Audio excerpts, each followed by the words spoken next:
Hi everyone, আজকে রান্না করব চাল দিয়ে মুড়িঘণ্ট। মুড়িঘণ্ট রান্না করার জন্য আমি অর্ধেক মাছের মাথা নিয়ে নিয়েছি। এখন নুন হলুদ দিয়ে মাছের মাথাটা মাখিয়ে নিব। চুলায় একটি প্যান বসিয়ে দিয়েছি, তাতে পর্যাপ্ত পরিমাণে তেল দিয়ে মাছের মাথাটা ভেজে নিব। আমি এখানে আস্ত মাছের মাথায় ভেজে নিব।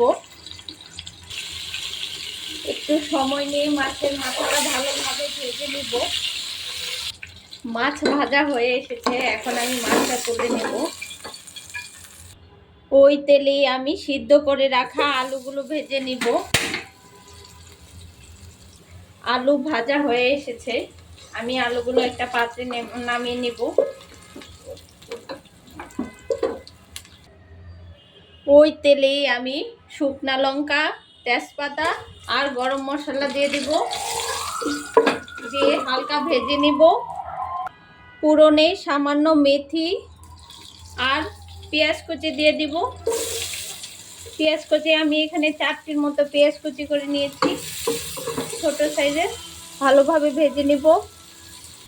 পেঁয়াজগুলো হালকা কালার চলে এসেছে, এই অবস্থায় আমি আধা কাপের মতো পেঁয়াজ বাটা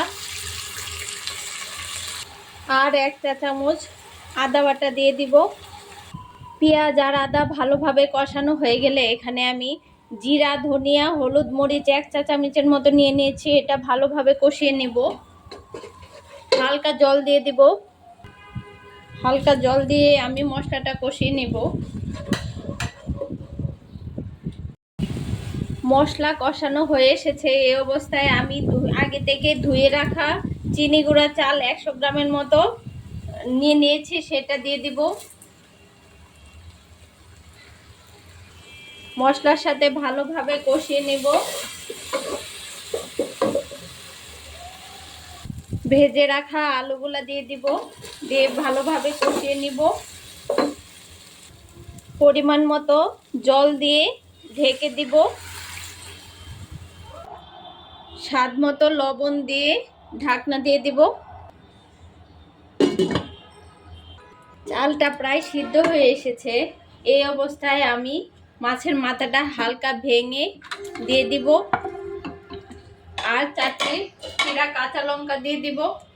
দিয়ে আরেকটু রান্না করে নেব।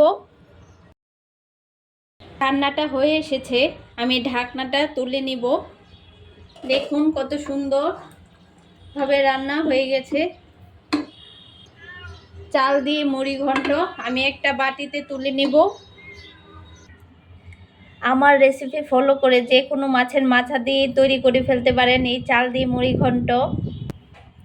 আমার ভিডিওটি ভালো লাগলে লাইক, কমেন্ট, শেয়ার দিয়ে পাশে থাকবেন। বাই।